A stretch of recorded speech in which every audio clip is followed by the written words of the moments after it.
Hi, and welcome to another edition of Looking for Yoda. Today, I am going to be talking to my friend Alex. She practices Reiki, yoga, massage, and she's a doula. Anyway, are you ready? Let's go. Let's chat. Yes. Maybe give me a little bit of your what's some of your backstory. Where should I start? Well, I know it's There's a long really, backstory. It's really difficult because if somebody asks me like, well, who are you? You know, I'm like, well, I don't know what defines me. I'm a human being. You know, like, am I defined by my job? Am I defined by? But are you? So, where'd you grow up? I grew up a few different places. So I was actually born in Cambridge, Minnesota. And then I lived in North Branch, Minnesota for quite a while. And then when I was about 7 years old, we moved to Ham Lake and then stayed there for about 10 years. And then I actually moved up to Pine River, Minnesota, which is Where's that? It's super far away. It's about an hour north, I think, an hour-ish north of Brainerd. Do you know where Brainerd is? Mm-hmm. Okay, cool.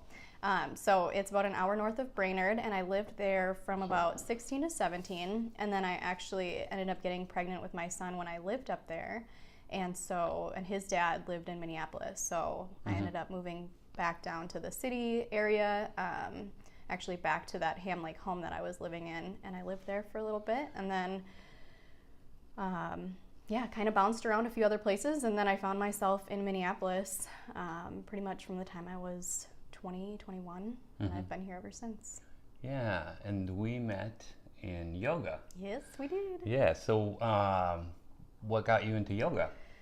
So I don't really know where the yoga journey started or where it kind of became a thing that I wanted to do. I would say probably around 2021, I think I took my first yoga class, and it was here in Minneapolis.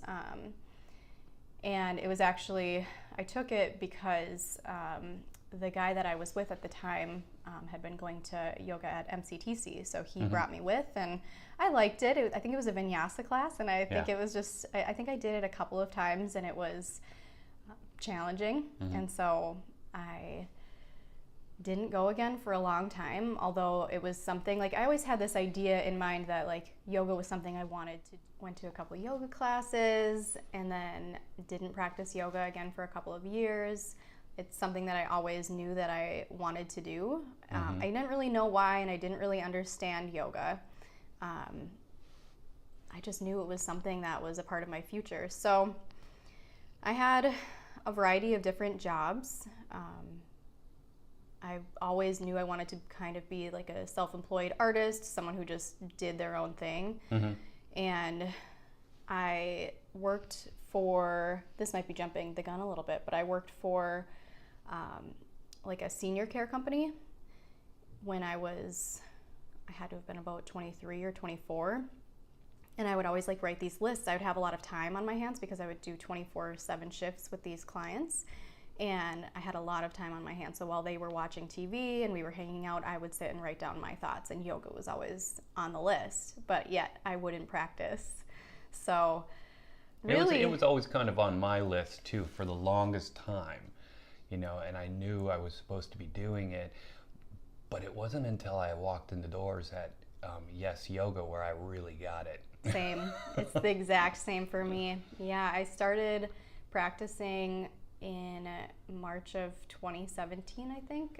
I checked in with Anna about that during one class to see when I had actually started going. And so basically from then on was when I've been practicing yoga. So yeah, Yes Yoga was definitely the place that started it. Yeah, it had some kind, I think it just kind of called to us, didn't it? I mean, I don't know if it's everybody's cup of tea. I think people, it's kind of a personal thing. Your yoga studio, it goes with your time of your life or your personality. I'm not sure. And where you live. For me, it was close, and I don't really remember what called me to the first class, but I went to Anna's yin class, and it was just like game over from there. It just became like a weekly thing. Now, are you more into yin than others? I am. Yin is my favorite. I do love all of the different types that I've tried, but yin that's just my thing. So what about yoga, speaks to you? I think about our place in the universe and trying to move through life, and there are people, there's traffic, there's your job, there are all these things going on. What does yoga bring to you? It brings me back home to myself, which is something that I've been connected with off and on, more so when I was young. I've always enjoyed being alone and being with myself. But yoga really just proves to me that I'm worthy. I feel like I know myself when I actually intentionally get quiet during yoga, and things really start flowing through me that throughout the day when you're working on stuff and you're doing and you're busy and your mind's running, those great nuggets of spiritual wisdom, they still come through, and there's still lessons but for whatever reason, when I'm practicing yoga, those things, it just flows directly through me. No, you use the word flow twice, and that's really, for me, when I'm thinking about this show that I'm working on, there's something about that word, the flow. I mean, how would you describe the flow? So for me, it's really visual. I really just visualize a light coming through my crown chakra and just coming all the way through me. And I just think of wisdom flowing in through that crown chakra and essentially illuminating me. And it's not like it just sits in me and it just stays there. I can see it moving all the way through me, and there's no end or beginning. Do you think yoga's for everybody? I do. Yeah. Because, so when we first started the yoga teacher training, I didn't really know much about the yoga philosophy. I just knew I wanted to practice yoga. I wanted to become more flexible, and I just knew there was something deeper. I didn't really know what it was, but as we learned about the various different branches of yoga, it's not just about the asanas. And so I think a lot of us, most of us, every one of us practice yoga on a daily basis or on a regular basis, even if we're not doing the physical practice. How about Reiki? Yes. So I'm very curious about Reiki. I don't know much about Reiki. All I've heard is that it is a type of energy healing, and what's the basis of Reiki? And what's your background with Reiki? So, funny thing, I feel that I don't know much about Reiki either. I did take a Reiki training in, I think, February of last year, I believe it was. And so it was a 2-day training, and there was some hands-on pieces, some history pieces. It's not like an ancient thing. I thought Reiki was just ancient, but it actually, from what I remember, I think it started sometime in the 1900s or maybe late 1800s. I can't quite remember. So I'm not super knowledgeable about the history of it. And well, what appealed to you about it? So I have always been drawn to energetic work since I was young. When I was in college, when I was about 20, 21, that time kind of when I was feeling knowing that I wanted to explore yoga at some point. I also wanted to explore energy and alternative medicine, which there's probably a good backstory that could be unpacked there. But I took a couple of what were they called? Integrative healing classes. And one of the classes was just about various different energy modalities. And my instructor, I believe she was a Reiki master. And so we learned all about chakras and clearing chakras, doing energetic work, just experimenting with it. And so I had a pretty strong connection with energy healing and energy work when I was taking that class, and it kind of has continued ever since then. And so when I took this Reiki training, I was like, oh, I've been practicing this. This is what I like. It's already within me. This energy work. It's within all of us. But Reiki is, you become attuned when you do these workshops. So you have to have a Reiki master who holds this. I believe Reiki energy is just like energy. It's source energy. So they say it's from God or from source, however you identify. And I believe it's just like exponential energy. So we all have the ability to heal energetically. And so, but for whatever reason with that Reiki, the Reiki symbols that you get in your training and the energy that you get, I think it's just more exponential. Well, you are also a massage therapist. Is that the correct term? Yeah, that's correct. Massage therapist.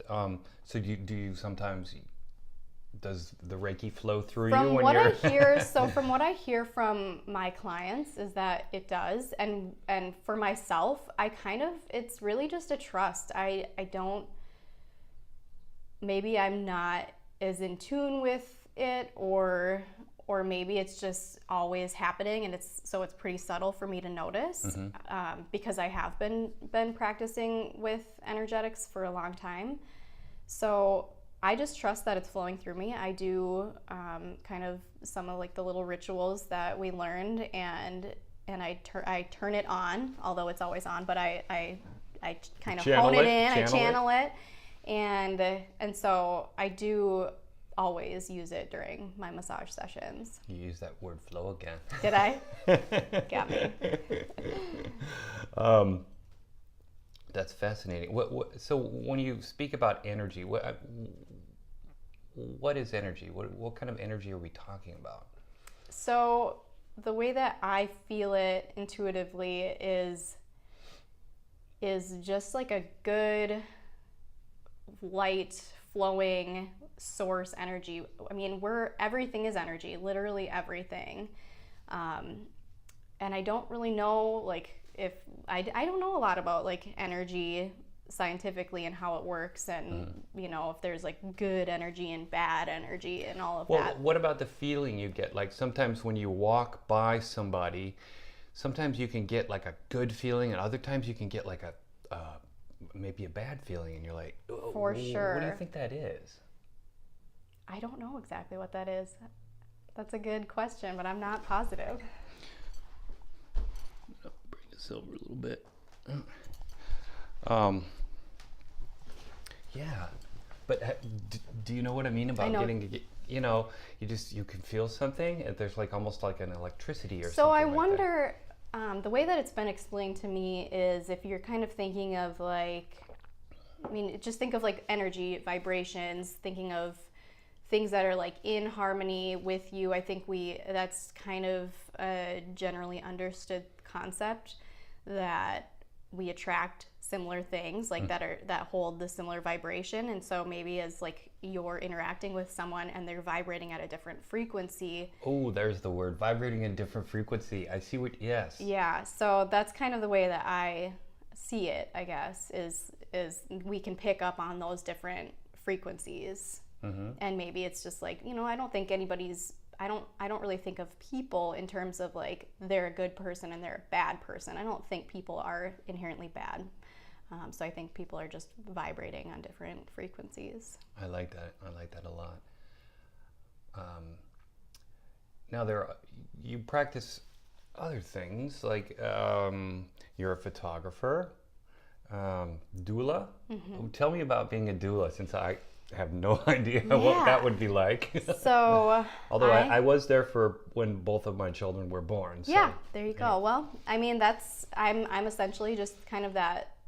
There's sometimes various different people in the room, but kind of like that third person, third set of eyes, set of hands. So I'm a birth and postpartum doula.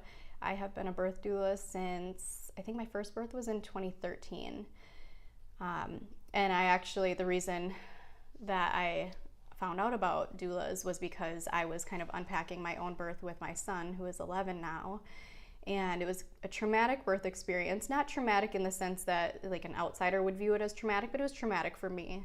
And so I was like, if only I had had somebody there. My mom was there and she was wonderful, but she wasn't educated on hospital births and different things that can take place. And she wasn't educated on that stuff. She was great for support, but I needed a little bit more like education and information. And so I'm like, if only I would have had that when I had my son, maybe things would have been different.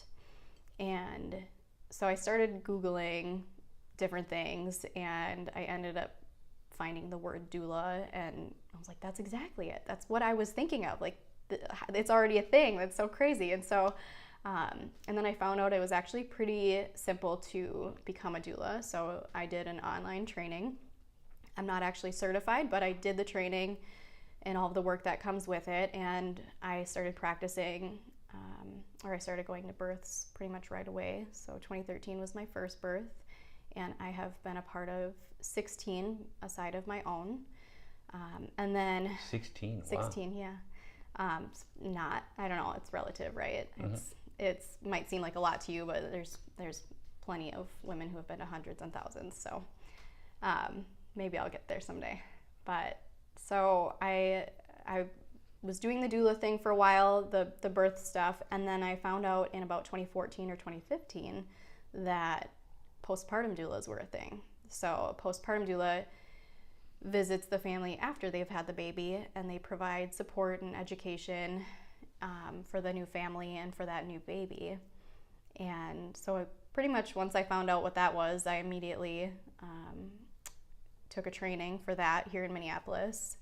And so I did that full time for almost 2 years. And I'm still doing it, it's just on a much smaller scale. So postpartum doula, what does that entail? So it's a lot of things. It's essentially the way that how I feel about it is I'm kind of like a second mom, maybe. Like I'm kind of mama's helper. Or dads. I've worked with single dads as well. And so I go into their homes and I just assist them with whatever it is that they need. So maybe they need a nap or need to shower or need to get out of the house. You know, I will help take care of the baby. If they have questions about, you know, is this normal, whether it's like with their bodies since they've just given birth or if it's with the baby, I can help them with that or point them in the right direction. And then there's also emotional support as well. So I can listen to the mom or the dad and just allow them to kind of share whatever it is that they need to share. So new parents really, really need support. And back in the day, we had more support during births. Our communities were closer, our families were closer, and women had a lot more support. They had their sisters and cousins and what have you who would be there for the birth and would be there to help the family. True, but they couldn't vote. But they couldn't vote, right. But this is like historic, like speaking like Yeah. long-term Yeah. communities. And so, and now, you know, we have people moving all over the place. They don't have families. They don't have a support system. And so that's the great thing about birth and postpartum doulas is that we can be part of that support system for them so that they're not navigating it alone. And I don't know if you remember when you first had your kids or with your babies, the lack of sleep is huge, and Right. that can take a huge toll on families. And so having an extra set of hands come in, maybe help with laundry, just help take a little bit of the load off. Yeah, I have a question for you.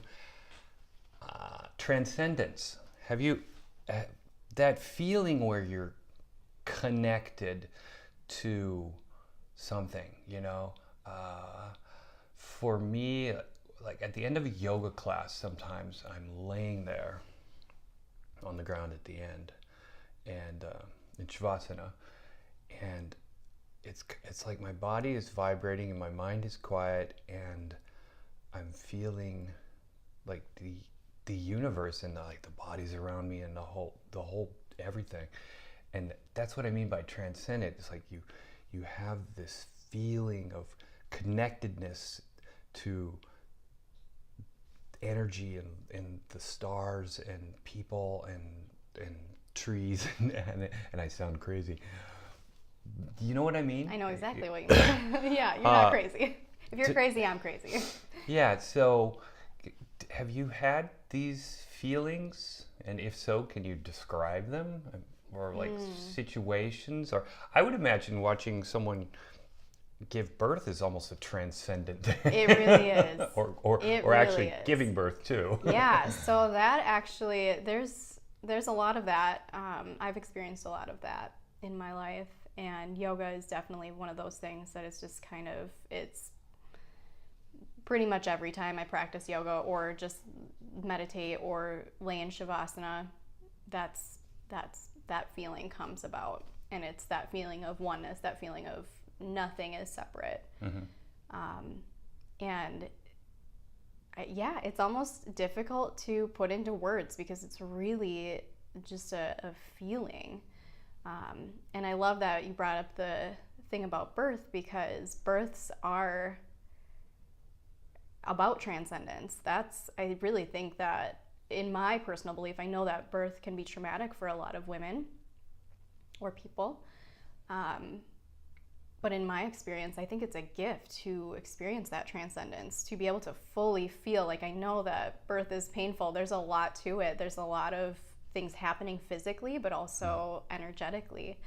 And I think to, like thinking of yoga or, yeah, I guess maybe yoga is the only thing I can think of right now, but that part of like coming back to your breath. So in birth, I remind the mother, like, come back to your breath. Like, that is all you have in this moment. You have this moment and your breath, and you can control that. And despite all of the other things that are happening around you, all of the sensations and pain, if you will,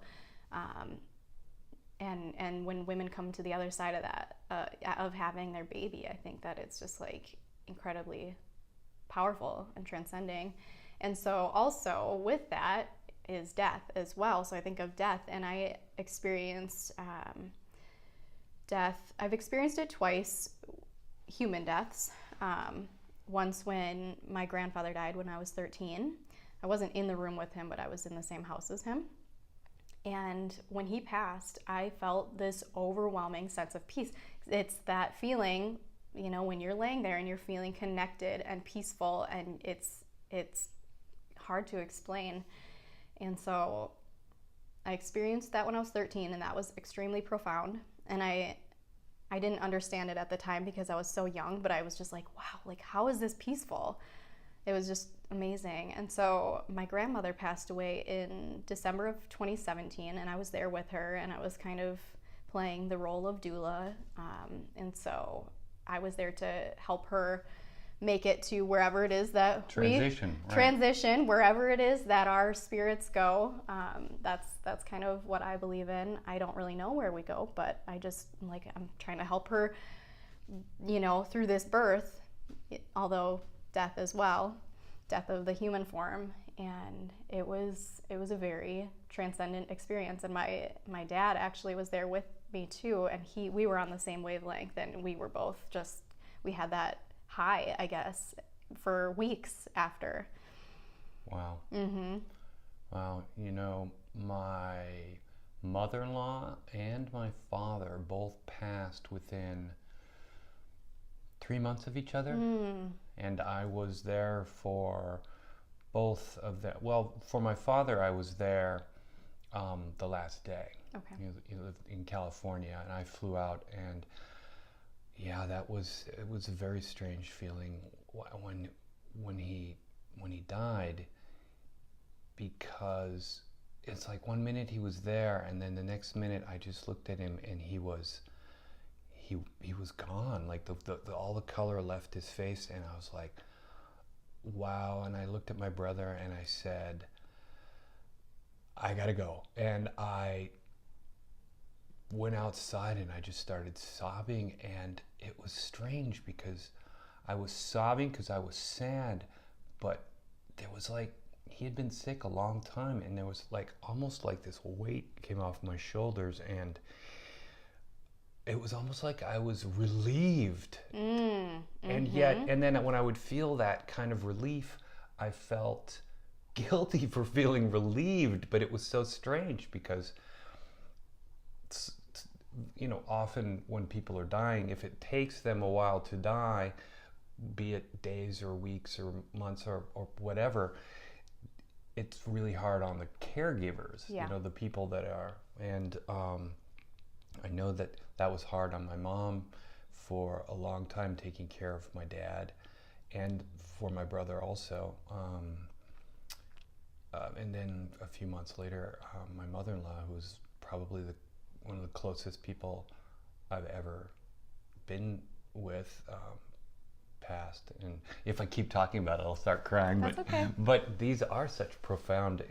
I'm glad you brought up death along with birth, because they're so related. They are, and I think I've kind of known that, but really experiencing it has been, I've been a part of a lot of births, and it was like the same feeling. It was the exact same feeling, and almost like very similar situation too. So when I think of like, if I hope it's okay that I'm going into this, but so when you enter, perfect.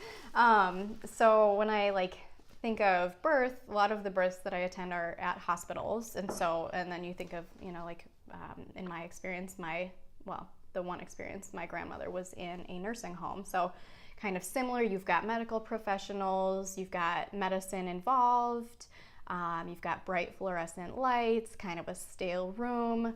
And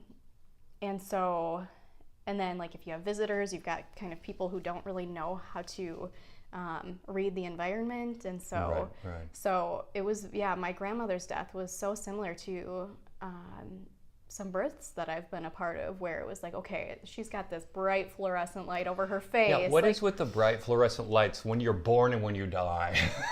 I don't know, maybe there's something to that, but it is like, I was like, let's get this light off and let's put some music on. So we put some like really nice calming music on, and it was just, so the room had been, for my grandmother, the room had been just chaos. It was like, people crying, and then my uncle and my grandmother's niece were just talking about the most random stuff, and it was just like, this is not, she's transitioning, like, this is not like a very conducive environment. And I could, intuitively, I felt that she was holding on. It was like all this stuff is happening, she's hanging on. It was, I could just feel it. And so once we cleared the room, my uncle and my grandmother's niece left the room, and we got the lights down, we had the music going, and within minutes she passed. And so,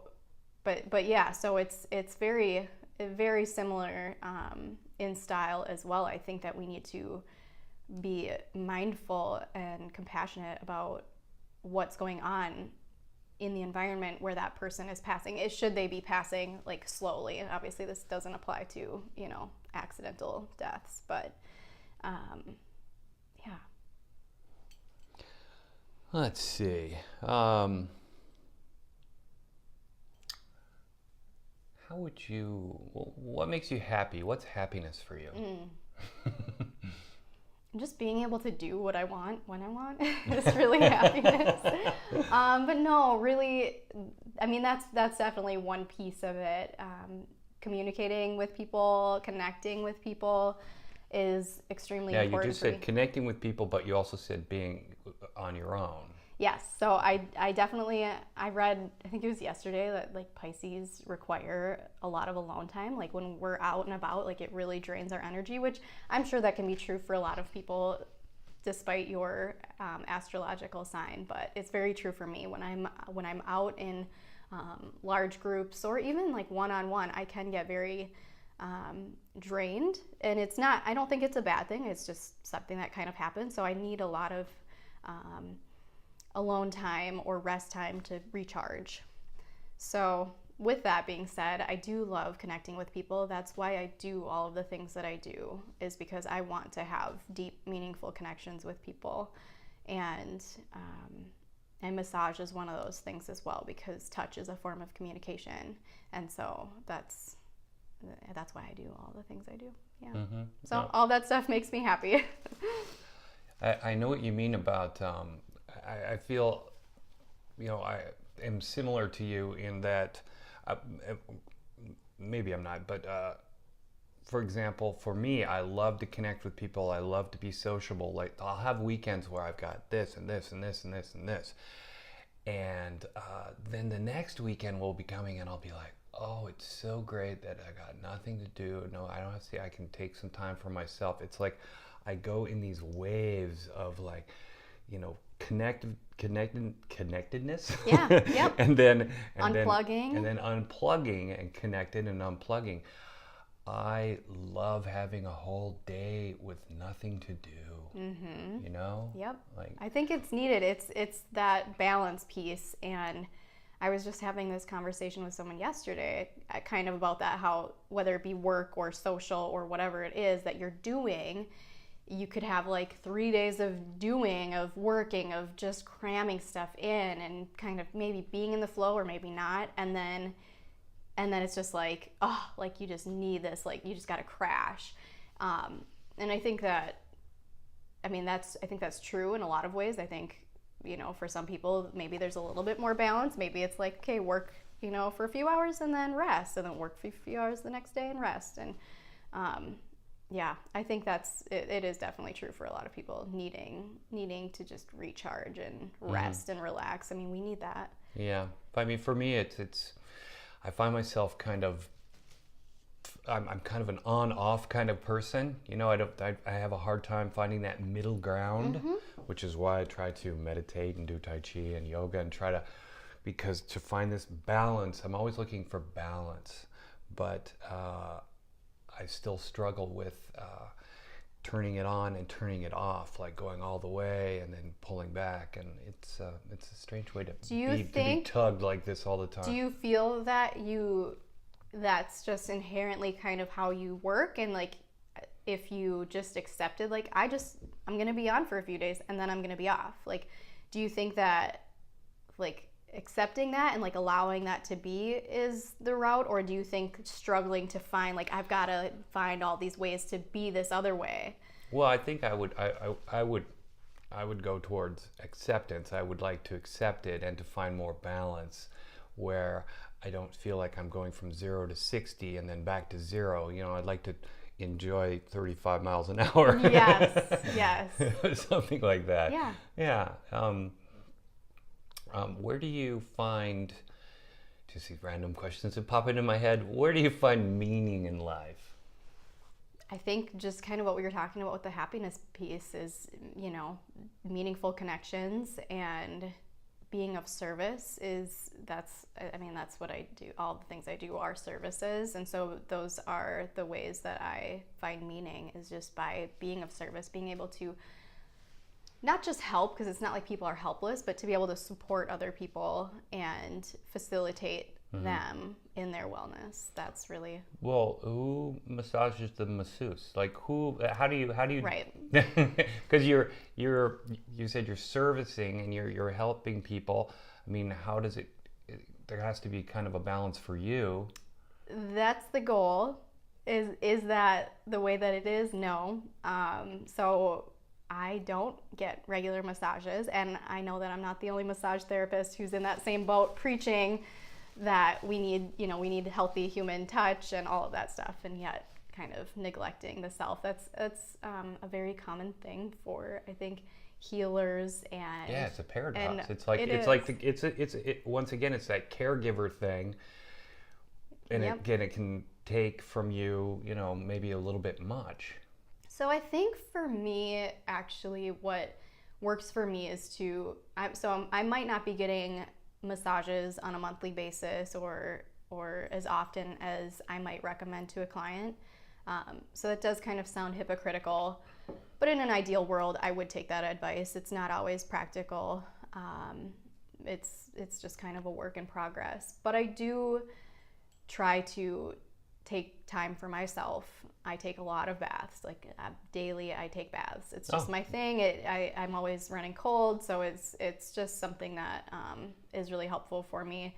And then making sure that I'm getting enough sleep, making sure that I am not giving too much. So I don't just totally run myself dry. I don't give tons of massages and then, fall on the floor and feel like I'm just giving everything away. So I think I do well in that way, is that I don't give too much. I don't. Well, there's I think we spoke about this before. There are a lot of techniques that you can use when you're giving someone a massage to, use your gravity, Definitely. Yeah, so there's we learned about, proper body mechanics in school. I think I do pretty good at it, but there's still, when it comes to massage, it's like there's still stuff happening. I'm still using my body probably in certain ways that are just habitual, and I don't realize until some time has passed that like my wrist or my arm hurts or my elbow hurts.